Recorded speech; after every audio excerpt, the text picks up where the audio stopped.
Everyone, welcome back to my channel. Actually आज हम करेंगे केमिस्ट्री के चैप्टर 2 के पेज नंबर 27 से शुरुआत, क्योंकि हमारे बहुत सारे सिलेबस जो है बचे हुए हैं और हमको वो क्लास 10th के एग्ज़ाम से पहले कवर करना है। तो लेट्स स्टार्टेड विथ मी। इसमें पहला है पाचन तंत्र में पीएच मान का महत्व।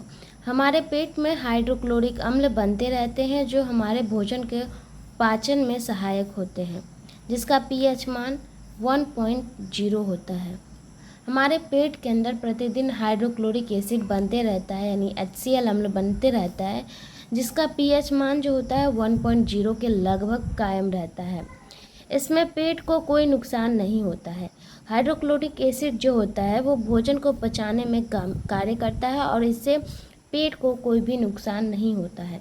किंतु अपचय के कारण जब पेट में अम्ल की मात्रा एक निश्चित सीमा से ऊपर हो जाती है तब पेट में गैस और जलन होने लगती है। अतः बढ़ते हुए अम्ल के प्रभाव को नष्ट करने के लिए हल्के भस्म का इस्तेमाल किया जाता है, जिसे एंटासीड कहते हैं। एंटासीड जो है एक दवाई का नाम है।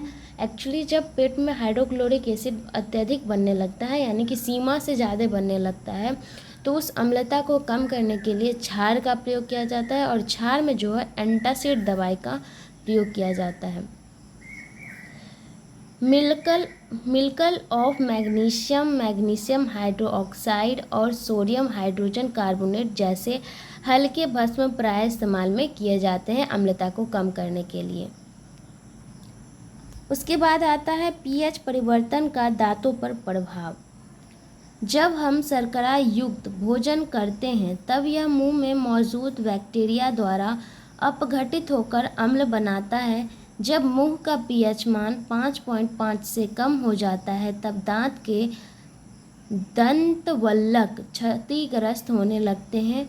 हमारे मुंह का लार हल्का क्षारीय होने के कारण कुछ अंश तक अम्ल को उदासीन बना देता है, किंतु शेष अम्ल अप्रभावी रह जाता है। अतः शेष अम्ल को नष्ट करने के लिए टूथपेस्ट का इस्तेमाल करना पड़ता है जो क्षारीय होता है। यानी कि यहाँ पे कहा जा रहा है कि जब हम कुछ ज़्यादा खट्टा खा लेते हैं तो हमारे दांत का जो पीएच मान होता है वो 5.5 से कम हो जाता है। कम हो जाने के कारण हमारे दांत जो है क्षतिग्रस्त होने लगते हैं। कुछ हद तक जो हमारे मुंह में दांत में क्षार होते हैं वो उदासीन करते हैं, लेकिन ज़्यादा अम्ल हो जाने के कारण वो उनको उदासीन नहीं कर पाते हैं। उसके बाद यदि हम टूथपेस्ट का इस्तेमाल करते हैं तो अम्लता को रोका जाता है, क्योंकि टूथपेस्ट जो होता है वो क्षारीय होता है, इसीलिए टूथपेस्ट का इस्तेमाल किया जाता है।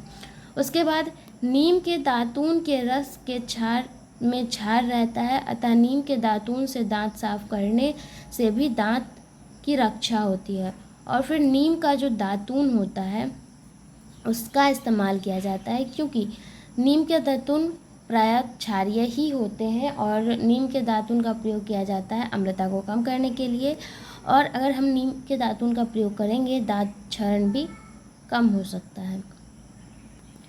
उसके बाद तीसरा है हमारा थकान के समय शरीर के मांसपेशियों में अम्ल की उत्पत्ति।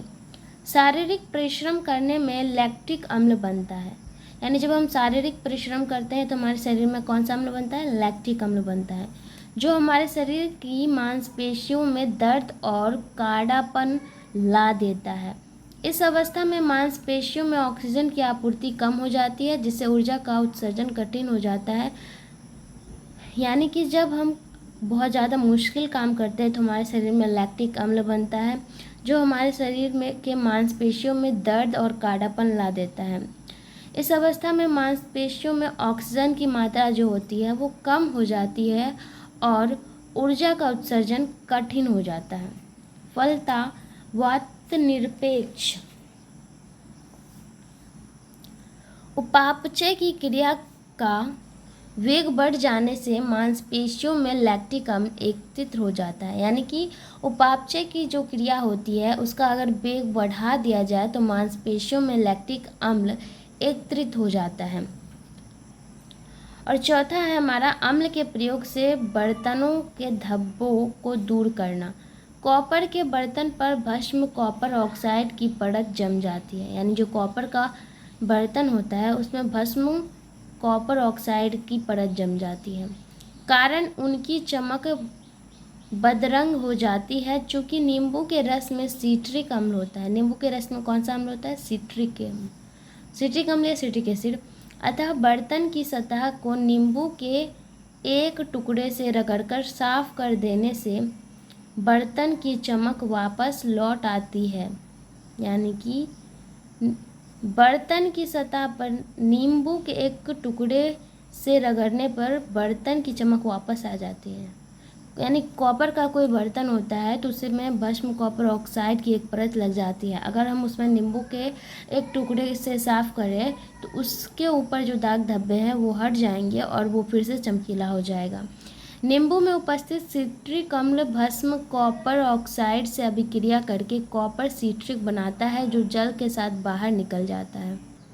देखो पढ़ते पढ़ते क्या हुआ, मुझे चाय पीने का मन किया और मम्मी ने सेम मेरे फेवरेट बिस्किट के साथ चाय भेज दी। देखो, तो मैं कंटिन्यू करूँगी बट चाय पी के। ओके, फिर मिलते हैं चाय पी के।